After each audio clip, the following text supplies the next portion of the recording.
pag-uwi niyo ng Baguio, pag aakyat niyo sa Baguio ulit, pakisabi kay Mayor Benji, binabati ko siya. At isa sa idol natin yan, si Mayor Benji Magalong. Okay, magandang umaga sa ating lahat, Vice Mayor Dodot, sa ating mga konsehal, sa ating mga kasama mula sa national government agencies at sa lokal na pamahalaan.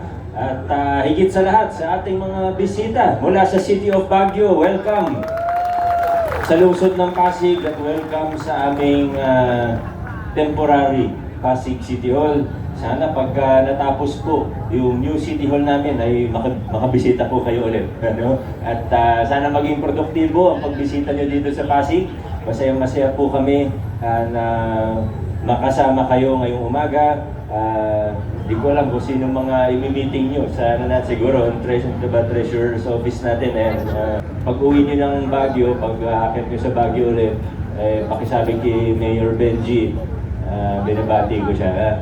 At isa sa idol natin yan, si Mayor Benji Magalong. Maraming salamat din sa lahat ng ginagawa ninyo. At sa suportan nyo sa kanya, napaka-importante ang mga ginagawa ni Mayor Benji ngayon. Kaya tulungan, suportahan po natin siya. Wala naman po ako masyadong announcement. May gusto po kayong, Boy, may gusto pang ita-announce.